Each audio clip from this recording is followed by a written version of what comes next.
Welcome viewers, those who are watching the program. This is Archbishop Deya in our program on the church in the morning.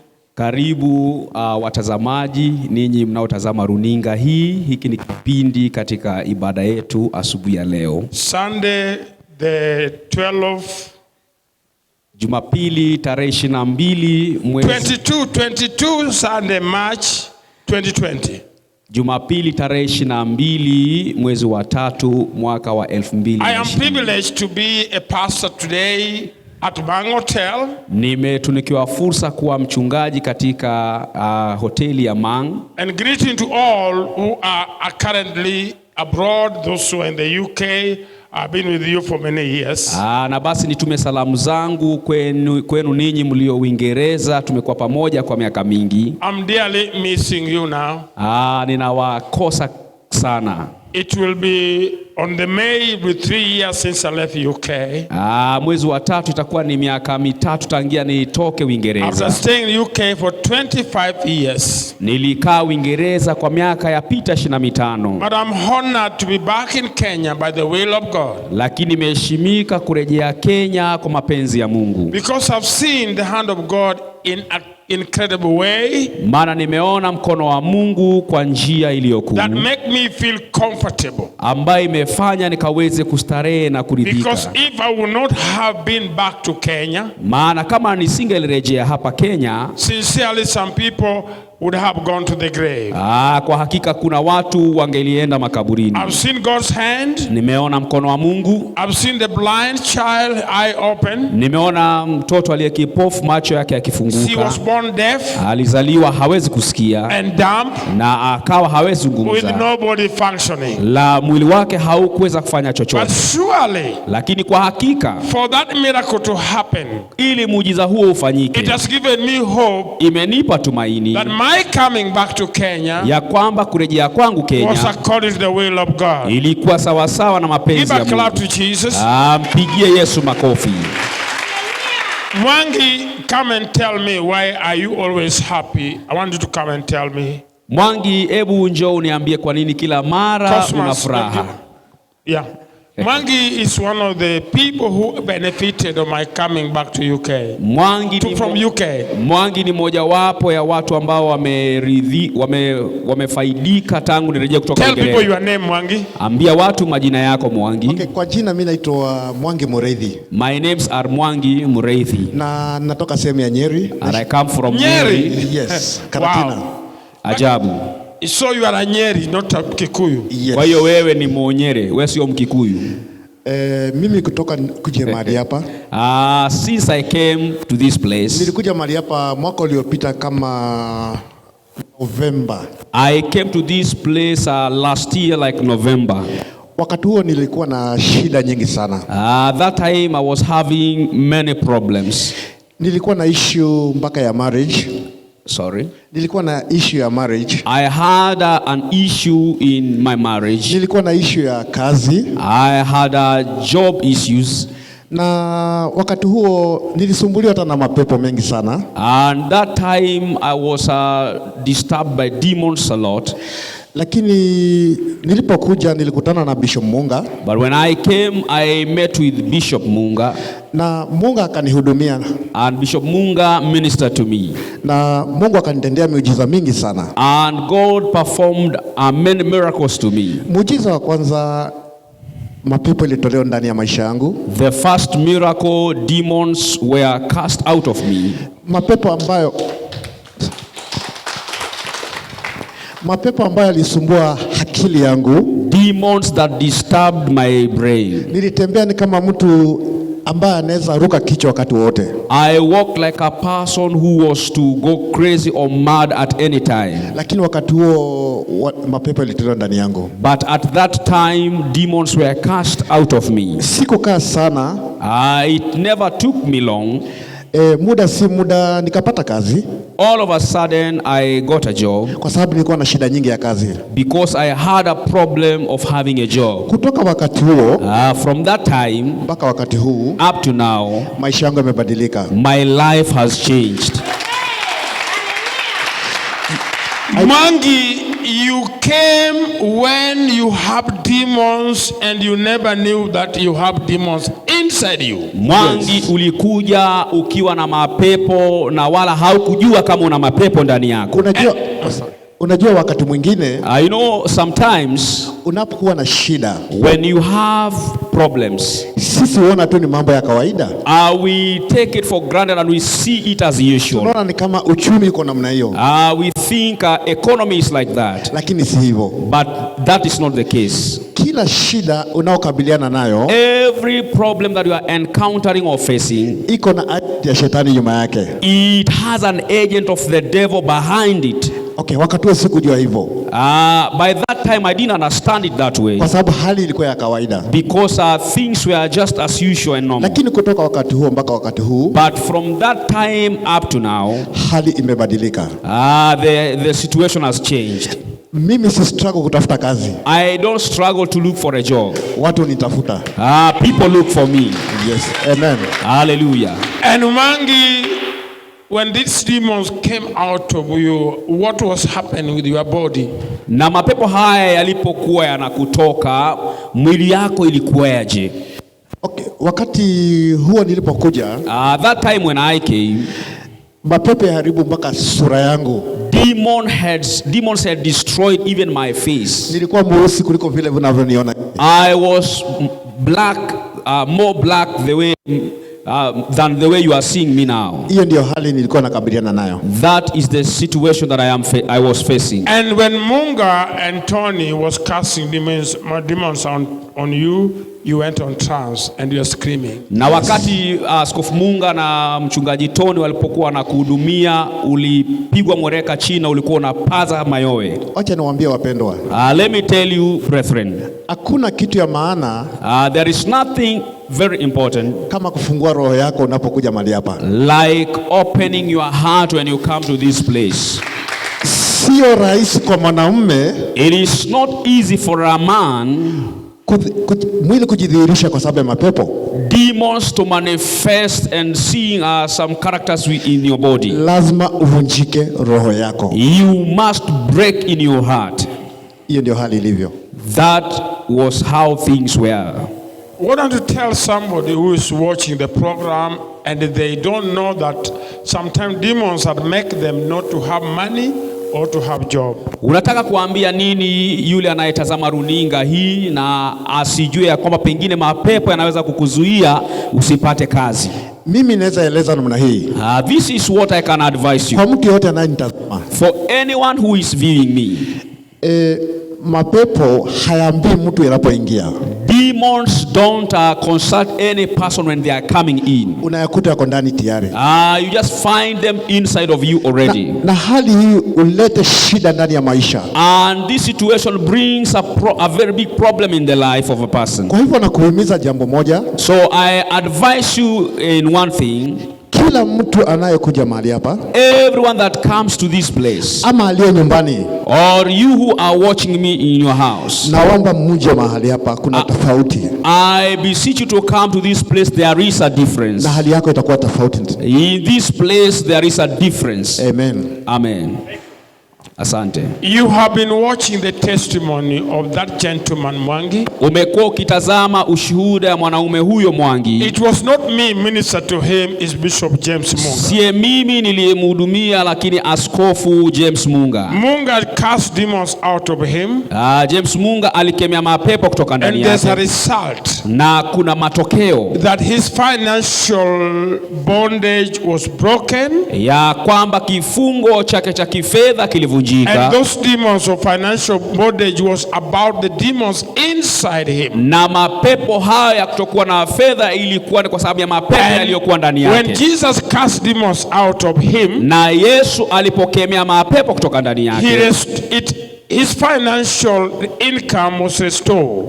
Mapokezi yake ya kifedha ikapata kurejeshwa. So, he is able to get a job. Kwa hiyo yeye ana uwezo wa kupata And kazi, he is able to think straight. ana uwezo wa kufikiria sawa Because sawa, demons inside him maana mapepo ndani yake never allow him to think straight. haya kumruhusu afikirie sawa And many sawa. people don't know Na watu hawajui that what is within them ya kwamba kilicho ndani yao is what makes them to have problems, hicho ndicho kinafanya wawe na tatizo especially on your finances. zaidi katika fedha zako. In the book of Luke, Kitabu cha Luka chapter number 10, Luka mlango ule wa 10, the Bible tells us how Jesus commissioned 12 disciples. Biblia inatuambia jinsi Yesu aliwatuma wale wanafunzi wa 10 And the mission that Jesus gave them to go and fulfill. na ile misheni ambayo Yesu aliwapatia wakatekeleze. I will let Mutuku read from verse number 1.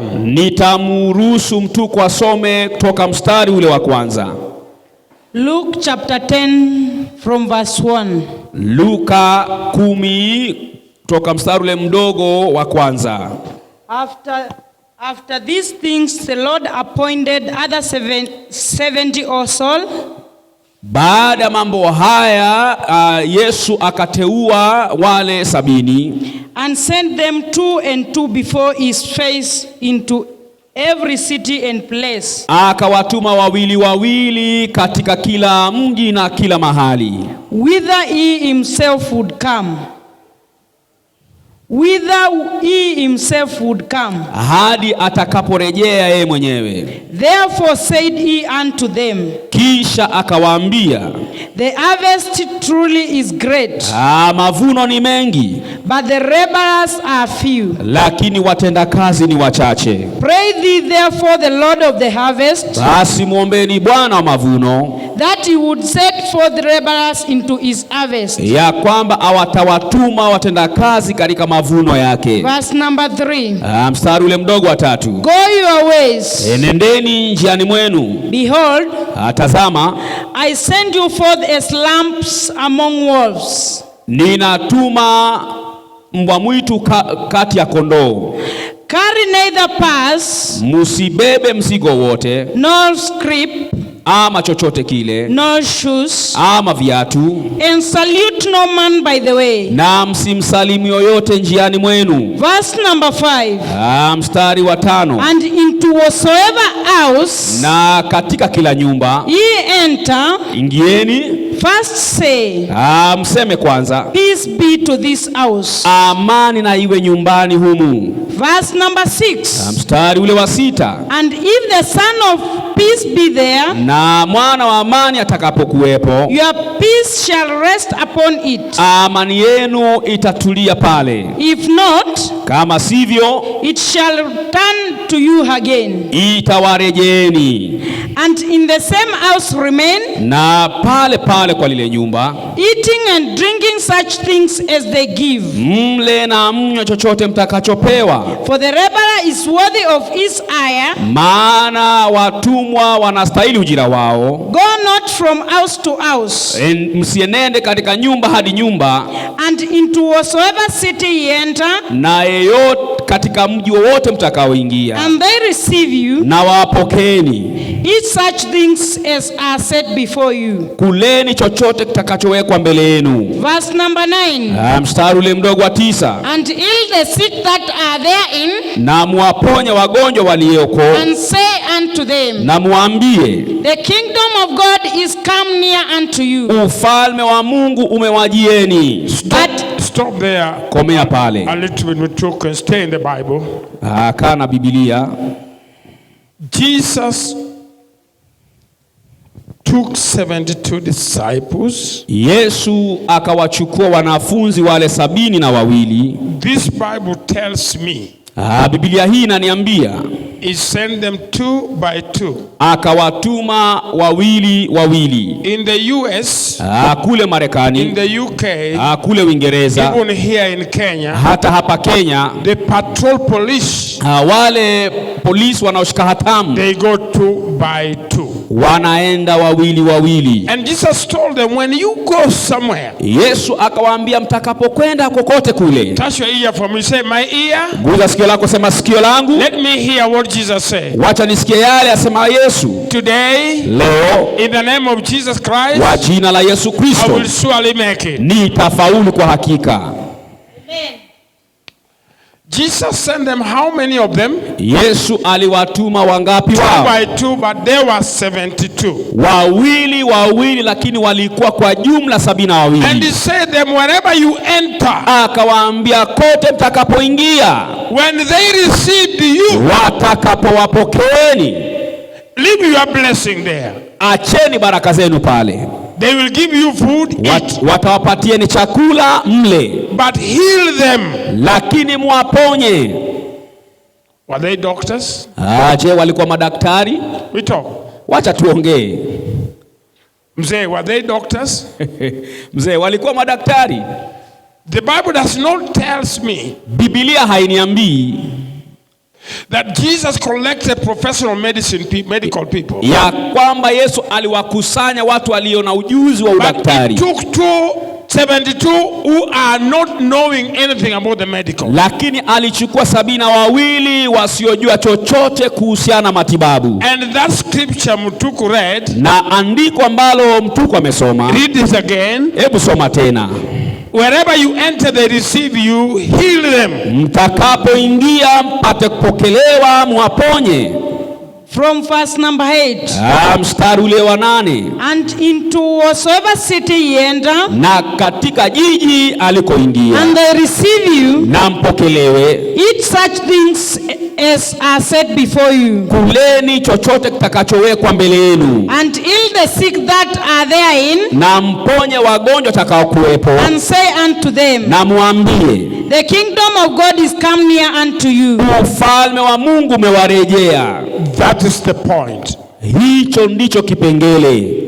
Eat whatever they put before you, Mle chochote kitakachowekwa mbele yenu, but heal the sick. lakini muwaponye wagonjwa. In that healing, Katika huo uponyaji, tell them mwambie, the kingdom of God has come near you. ufalme wa Mungu umewadia kwenu. Let us interpret this. Wacha tufafanue hili. The kingdom of God has come near you. Ufalme wa Mungu umekujia. Wow. Ajabu hii. Is there anybody understanding this? Je, kuna mtu anaelewa hili? Fatuma, do you hear this? Fatuma, unasikia hili? Mzee wa Kibera, do you hear this? Mzee kutoka Kibira, unaelewa hili? Pastor Kibera, do you hear this? Mchungaji wa Kibira, unasikia hili? I don't want to be nonsense to the people. Sitaki kuwa mtu asiye na kipengele kwa I'm watu. lecturing you to understand the scripture clearly. Ninakukuza uelewe maandiko vema. I don't want to be acrobatic Sitaki kuwa mtu wa sarakasi. to tell you, oh, Jesus sent 72, hallelujah. No, Nikwambie Bwana akatuma 72, haleluya. touch your ear for me. Say, my ear, Guza sikio lako, sema sikio hear langu. what the Bible says, Sikia yale yasema maandiko, that anyone who is sick ya kwamba yeyote aliye mgonjwa shall be healed ataponywa by the disciples. na wanafunzi. Are you hear that? Je, unasikia hilo? Jesus never take them to the Bible college, Yesu hakuwapeleka kwenye vyuo vya Biblia neither pick them from the Bible college. ama kuwatoa kwenye vyuo vya Biblia. He never tell them, Hakuambia you have to come, stand before me, munastahili mje msimame mbele zangu and said, I am born again. na mseme nimeokoka. This born again you are talking about Hii wokovu unayozungumzia is contrary to commission of Jesus. He commissioned his disciples. ni kinyume na wito ambayo Kristo aliweza kuwapatia wanafunzi He said, wake. heal the sick. Alisema muwaponye wagonjwa.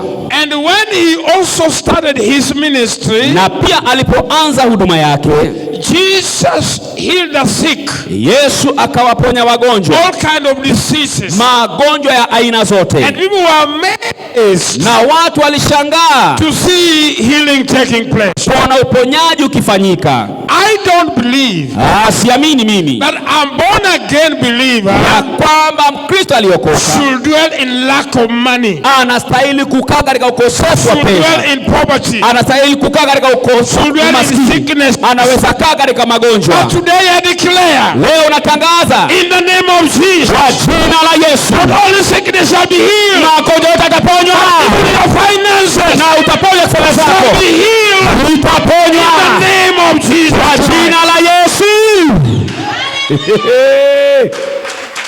Amen. Amen. I discovered that Nikatambua ya kwamba the 72 wale wanafunzi 72 were sent like walitumwa kama they were sent among the wolves. walitumwa kwa mbwa mwitu. Because at the moment we discovered that Maana kwa wakati huu tunatambua ya kwamba somebody come with the reality of the gospel like what I present to you Gilbert there, yeyote ajaye na injili ya kweli kama hii nayowapatieni mimi Askofu Dea, they will turn to me and say stealing children. watakugeukia waseme mwizi wa watoto huyu. Is there anybody have stolen your child? Je, kuna mtu nimeiba mtoto wake hapa? But they will say it. Lakini watasema hayo. It doesn't matter what they say. Haijalishi watasema nini. What matters is what Christ does to people. Kinachojalisha ni kile Kristo anawafanyia watu. May my Jesus take control of your life. Yesu achukue hatamu ya maisha yako. May Jesus heal your sicknesses. Yesu wangu aponye magonjwa yako. May he break the yoke Avunje nira and the cords na afanye of the devil. ya laana Put shetani you down. na iweke chini In Jesus' name. kwa jina la Yesu. In Jesus' Kwa name. jina la Yesu I declare natangaza in the name of kwa Jesus. jina la Yesu, Men and women, wanawake waume, time has come. wakati wako umewadia. No more worshiping a dead God. Hakuna kumwabudu Mungu mfu. No more worshiping Hakuna tena a dead God. kumwabudu Mungu wa God, Mungu wetu alive God. ni Mungu aliye hai. Yes, you are. Atakuinua. Receive it. Receive it. Receive it. Amen. When these disciples were sent, Wanafunzi hao walipotumwa, what happened to them, Mutuku? nini kilifanyika kwao mtuko? Continue verse number 10. Endelea mstari ule wa 10. But into whatsoever city ye enter, Na katika kila jiji mtakapoingia, and they receive you not, na wasiwapokee, go your ways out into the streets of the same, endeni kule njiani kwenye mtaani, and say, na mseme, even the very dust of your city, mkaweze kukung'uta mavumbi yenu, which cleaveth on us, ambayo inaleta usafi, we do wipe off against you. mkaweze kuyakung'uta. Notwithstanding be ye sure of this, Bila kujali mkawe na hakikisho ya hili, that the kingdom of God is come near unto you. ya kwamba ufalme wa Mungu umewajieni. Verse number 12. Mstari wa 12. But I say unto you, Kisha wakawaambieni that it shall be more tolerable in the day for the Sodom ya kwamba itaweza kukabiliwa katika ile siku ya Sodoma than for that city. zaidi ya jiji lile. Verse number 13. Mstari wa 13. Woe unto thee, Pole kwao Chorazin!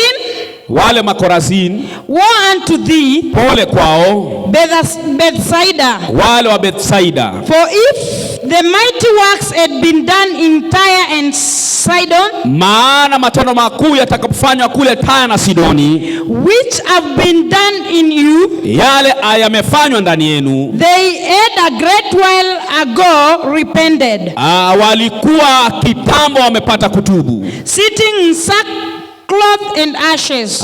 wakikaa kwenye magunia na majivu. But it shall be more tolerable for Tyre and Sidon, lakini itakuwa ni uchungu sana katika Tyre na Sidoni at the judgment, katika siku ya hukumu, than for you. zaidi yenu. And though Na hata hivyo Capernaum, pale Kapernaumu, which art exalted to heaven, ambaye imeinuliwa kule mbinguni, shalt be thrust down to hell. itaweza kuangushwa kuzimuni. Stop there, Mtuku, Komea because pale Mtuko. I have to explain that. Nataka nifafanue hayo. What Mtuku has read, you don't understand it. Yale Mtuku amesoma hauelewi. That's your ear for me, say my ear. Guza sikio lako, sema sikio langu. Let me hear Wacha nisikie and know na nijue what the Bible says. yale Biblia isemayo. It has been noted that Jesus told them to heal the sick. Imenakiliwa ya kwamba Yesu aliwatuma waponye wagonjwa Only to the cities katika miji that receive the disciples. ambayo wanafunzi walipokelewa. Choice was given to everyone. Chaguo ikapewa kila mmoja, That when you receive the two people, ya kwamba mtakapopokea watu hawa if wawili, you choose to have them kama utachagua kuwa nao in your house, nyumbani mwenu, give them food. wape vyakula. After eating your food, Baada ya kula vyakula vyenu, Jesus told them Yesu akawaambia to heal your sicknesses in His name. waponye magonjwa yenu kwa jina lake. I completed that. Nikamalizia And hiyo I explained that already. na nikafafanua hiyo tayari. Now I'm going to the second part, the second act. Sasa naingia katika tendo la pili. Option was given to people. Agizo lilipewa kwa watu wawili. One La kwanza, option, chaguo la kwanza, those who accept them watakao wakubali shall give them food, watawapea chakula and the disciples shall heal them. na wanafunzi watawaponya. But those who don't receive them, Lakini wao ambao also hawatawapokea, rejected them, watakao wakatalia mbali, Jesus told them Yesu akawaambia they go out watoke nje and wipe the dust of their feet. wakung'ute mavumbi yao. That means Hiyo inamaanisha put a curse on them. akaweze kuwawekea laana. I wish you understand this. Natumai unaelewa I'm hili. talking the mission of Jesus Naongea misheni ya Yesu Kristo given to the disciples. iliyopewa wanafunzi. Are you with me? Je, tuko pamoja? If you reject this message Gilbert is teaching you here, Kama utakataa ujumbe huu Gilbert anakufunza hapa, I'm not allowed to heal you, siruhusiwi ni kuponye, but to put a curse on you lakini naruhusiwa ni kuwekea by laana wiping the dust of my feet. kwa kukung'uta mavumbi ya miguu yangu. And here is what Jesus said will happen to those people Na hapa ndipo Yesu anasema kitakachofanyika kwa watu hao who do not receive the 72. ambao hawakupokea wanafunzi 22. He told them, 72 akawaambia, if the miracles, kama miujiza, somebody say miracles, sema I miujiza. can't hear you. Sikusikii. Miracles Miujiza that is being done to those cities inayofanywa katika ile miji would have been done kama ingelifanywa to Sodom and Gomorrah. kwa Sodoma na Gomora, They would have turned away from their sin, hawangeligeuka waingie katika dhambi zao, cry to God, kumjaribu Mungu, and their city would have not been destroyed by fire. na jiji lao halingeliteketezwa na moto. Listen, Sikiliza. God saw the abomination act of homosexuality in Sodom and Gomorrah in the Old Testament. Mungu akaona tukio ama tendo la ushoga katika Sodoma na Gomora, Where Lot used to stay. hapo Lutu alipokuwa anaishi, And he sent the angels na akatuma malaika passed through Abraham's place, akapitia pale kwa Abrahamu, blessed Abraham and Sarah, akabariki Abrahamu na Sarai, take away their barrenness, akaondoa utasa wao, and Sarah became pregnant na Sara akavya mimba by the order of these angels. sawa sawa na amri ya malaika. But they were in a mission Lakini walikuwa katika misheni, to put fire wakaweza in kuteketeza Sodom and Gomorrah. Sodoma na Gomora. When they enter Sodom and Gomorrah, Walipoingia Sodoma na Gomora, the men of that city watu wa mji ule wanted to have sex with them. walitaka kufanya tendo la ngono They nao, were angels in the form of men. na walikuwa malaika kwa mfano wa mwanadamu. I hope somebody understand me. Natumai unanielewa. It's Jesus who said, Ni Yesu aliyesema, if the miracles which is being done to them, kama miujiza inayotendeka kwao to Capernaum, pale Kapernaum and to those areas that those people went, na kwa maeneo ambayo watu hao walienda, if those miracles would have happened kama miujiza hiyo ingefanyika in Sodom and Gomorrah, Sodoma na Gomora, and they would have known God is the one who did those miracles, na hawangejua kwamba Mungu ndiye amefanya miujiza hiyo, those people would have turned away from their sins, watu hao ambao hataka kugeuka kutoka kwa dhambi zao, wear the sackcloth, wakavaa zile gunia, and cry to God, wakamlilia Mungu, and the fire would have not come and burn their cities. moto haungelishuka na ukaweze kuchoma miji yao. And Jesus said, Yesu akasema, anybody who don't receive you yeyote ambaye hakupokei and what you have done upon them, ukaweze kukunguta their life will be terrible. maisha yao yatakuwa ya ajabu. Somebody say terrible. Mtu aseme maisha ya ajabu. Say terrible. Sema ya ajabu. Say louder. Sema kwa sauti. Say louder. Kwa sauti. There are many people who are born again, Kuna watu wengi ambao wameokoka and their life is worse na maisha yao ni mbovu mno than even the people who have never accepted Jesus their personal Savior. zaidi ya wale watu ambao hawajawahi kumpokea Kristo kama mwokozi Not wao. many people, Sio watu wengi, even you all here in front of me. hata ninyi wengi mlio mbele yangu. I don't know you. Sikujui mimi. This gospel I'm preaching here has been here less than a year. Injili hii inayohubiri imekuwa hapa kwa Most of you, chini ya mwaka mmoja. Wengi I know wenu you only a month ago nimewajua mwezi mmoja or uliopita 2 months ago. ama miezi miwili iliyopita, But I found people with a terrible life. lakini nilipata watu na maisha mabovu mno. And you were born again 19 Patopuk. Na mulikuwa umeokoka mwaka wa 19 Patoput. Sijui ni mwaka gani huo. If you don't know that English. Kiingereza hicho ni kigumu, lakini But Mungu ni mwema. these people came here as born again. Watu hawa walikuja hapa kama waliokoka. All of you. Sisi sote. You are born again with sickness. Ulizaliwa upya kwa Born ugonjwa. again with poverty. Ulizaliwa upya kwa umaskini. Is that not what you are? Si hivyo ndivyo ulivyokuwa? Can somebody tell me you are only born again when I meet you? Who is that person? If you are born again only when I met you, raise your hand. I want to see you how you are a liar. Anasema, je, kuna mtu ambaye uliokoka wakati askofu alikutana na wewe? Inua mkono. Now we see your lie today. Na nione uongo wako leo. You were born again long ago. Uliokoka kitambo And you are living in the ghetto. na unaishi maeneo ya mabanda. The landlord is locking your house. Mwenye nyumba anabisha nyumba yako. You have a heartbeat in the night. Unadundwa na moyo usiku. Don't you see that you are born again? It's not born again. Je, unaona uko kuokoka kwako sio kuokoka tena? It's fake. Ni bandia. Fake. Bandia. Some of you are born again before even you touch a girl to marry. Sorry. Some of you are born again even before you touch a girl to marry. Wengine wenu mumeokoka hata kugusa mwanamke utakayemuoa. Some girls were born again when their chests are still flat, no breast. Wasichana wengine waliokoka kifua zao zikiwa ni flat, hazina matiti. And now you are a single mother. Na sasa wewe ni mama usiye na mume. That animal who kicked you has left you. Huo mnyama aliyekupiga teke amekuacha. I left you with a child. Akakuachia mtoto. But behaving like him in your own house. Na ana tabia kama sasa. May God give you mercy. Bwana akupatie rehema. May God will turn your life around. Bwana abadilishe maisha yako. The glory of God